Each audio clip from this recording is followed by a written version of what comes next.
Hey, what's up, everybody? Hi. I'm Jeremy. And I'm Victoria. And we're here to talk about the movie The Boy. Yes, we are. It's available on streaming. We caught it on Blu-ray at the house the other day. It stars Lauren Cohan from The Walking Dead. Yeah. She plays a character named Greta who moves from America over to London to babysit a boy named Brom. When she gets there, she meets the elderly couple in this big, giant, gothic mansion that they live in, and she realizes that she's not babysitting a boy named Brom. She's babysitting a doll named Brom. What did you think about the movie? That's kind of the setup for it. Now we're just going to talk about our thoughts. Then we're going to rate it. And then we're going to go ahead and spoil it for you. So stick around for that, but we'll give you a warning ahead of time. What did you think about it? I pretty much enjoyed it. It was very classic horror movie style to me. She pulls up to this huge gothic-looking mansion. It gives you all the creepy EBGBs.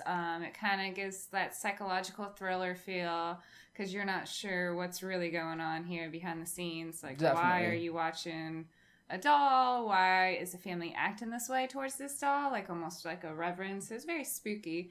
And I didn't know exactly what was going on. What were you leaning the most towards as to what Brom was? I wasn't sure. I kind of went towards the psychological side where she was losing it. Because she is alone in the house for this, kind of prolonged amount of time in an unfamiliar place. It is possible that her mind was playing tricks on her. Yeah, or I was kind of also leaning towards, because it was so classic, kind of towards a ghost story. Sure. And the first thing that came to my mind, especially when I saw the previews, was Child's Play. I was wondering if at some point in time this fucking guy is going to get up and run around, and we'll talk about whether or not he does in the spoiler review. That's just a little tease. But anyways, what did you think about Lauren Cohan's performance in the movie? I enjoyed it. I thought she played her role really well. I thought it was interesting, her backstory. I thought she played that well. The emotional beats and all that. It fit very well into the story. Yeah, I agree. I think that she carried this movie for what it was pretty well, and it was. It was an enjoyable performance, an engaging performance that gave the movie a watchability. I did kind of predict the ending, unfortunately, because of a couple of other movies, which we will get to later. It wasn't really building tension as much for me. Did you think it was kind of scary? You said you kind of got me the heebie-jeebies. There's a couple of times where, I definitely jumped. Sure. Especially in, the nightmare scenes. Yeah, good point. There are a couple of dream sequences, which, again, so cliched to me. Yeah. That are jump scares, kind of foreshadowing things that may come on a little bit later in the movie. It's pretty much her movie. There's one other person that plays a very central role in the film, and that's the grocery boy who comes over once a week to deliver food to the house. Yeah. And his name's Rupert Everett, or that's not right. Rupert something. Leave it in the comments section if you know it. What did you think about him? Yeah, I thought he was a neat character, kind of propelled the story along. They had a good chemistry and kind of good conversation, and he helped her kind of understand at one point, he seems like he thinks she's going crazy, and he's there to help her out and stuff. For sure. So, yeah, to summarize for me, I did think that The Boy had some strong storytelling elements to it. It was very classic, and in some ways, it kind of homaged other horror movies. In some ways, I kind of felt like it was just recycling a lot of material from, obviously, superior, older movies. However, with that being said, I do think that it's worth just a Saturday night watch at the house if you're just sitting around or something like that. Because it's definitely not a bad ride. On a scale of 1 to 5, I give it a 2.5. And I'll raise that a point and give it a 3.5 out of 5. I enjoyed it. It definitely held my interest, and I thought it was very classic, and just the mix of the psychological I thought was neat. So now we're going to get into spoilers now that we got that out of the way. And I think that a lot of the difference between my score and your score is the fact that I'd seen these two other movies before, and it really kind of gave away the ending of it. One of them is called Housebound. It's available on Netflix. It's a New Zealand film with a person living in the walls. And then some other one that I can't think of right now. But it's irrelevant. If you've seen Housebound, you'll know the ending of The Boy. from a mile away. And you didn't see it coming so much. Like you said, you No. kind of were leaning towards it either being supernatural Mhm. or psychological. There's a point pretty early on where Lauren Cohen sets the doll in one place. She draws a chalk outline around it. She leaves the room. She's with the other guy. He's witnessing this all. Yeah. They go back into the room, and the doll has been moved. So at that point, you know it can't really be psychological. Something's physically moving that doll, or the doll is getting up on its own, which is kind of from the marketing what I thought. And by even the name of the movie, I was like, oh my God, is he going to be stop motion or is it going to be CGI? And that's what I was wondering when he finally gets up and starts killing people with a knife. But it's not that at all.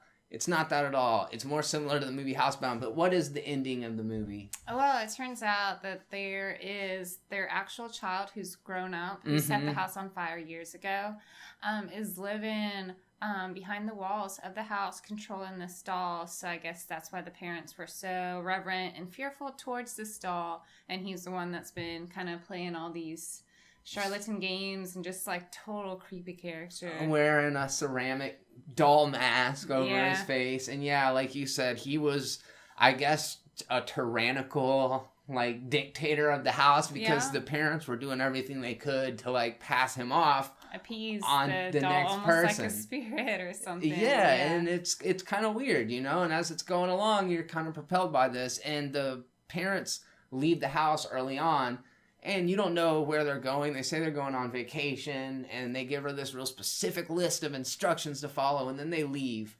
They, like I said, they just set her up with Brahm, and they like stuff their coat pockets full of rocks and just walk out into the water and drown themselves together. Yeah. After that, there's like a third act change of direction when the boyfriend comes over from America. And that's like right before where you're worried that she's like losing her mind because it's like all of a sudden she's actually following the list. She's actually treating this doll like the parents did. So you're like, is she turning crazy or what's going on?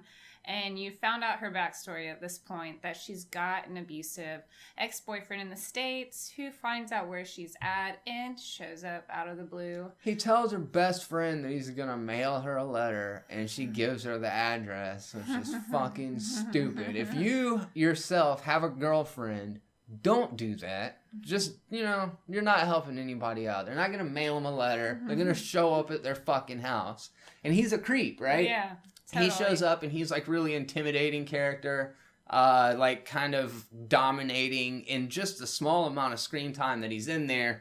I thought that he was almost the most effective tension in the whole movie. Like the one time that I was almost nervous is when he showed up in the really? movie. Yeah, other than that, it really didn't get me going. But I knew Yeah. that there was somebody living in the walls. There was a shot early on that you can see somebody looking through a peephole, and that was all I needed to see. And then there's also a dream sequence that was perfect foreshadowing. So those two scenes, that was all I needed to know to be like, oh, this movie's fucking ripping off those other movies I've seen. Or it could be a total coincidence like The Raid and Dread. Even though those two movies are essentially the same movie, I got to imagine that Dread's was in production as long as The Raid. Or I don't know. I can't guarantee that. But anyways, this movie I just felt like was very contrived. A lot of the beats fell where they were supposed to.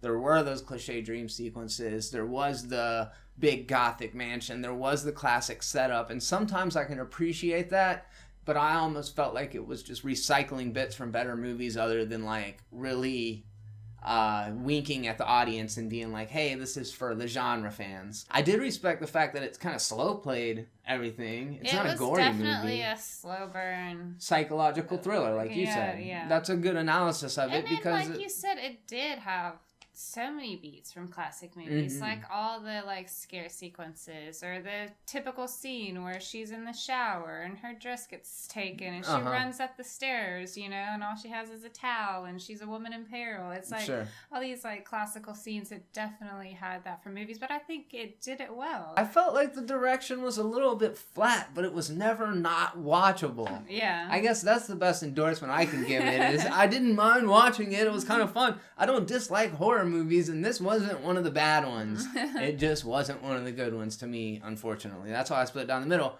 But again, I kind of felt like I knew the ending, so Yeah. it could totally vary from person to person. And it's never good if you know the ending. Yeah, well, film is subjective, but yeah, I felt like I was like, oh, yeah, I know where this is going. Anyways, thank you guys for stopping by. You know where this is going. If you enjoyed this video, click that like button down there. Let us know that you enjoy the content. And while we have you here, check out some other reviews and other terrible content. Thank you guys. Thanks, guys. Peace.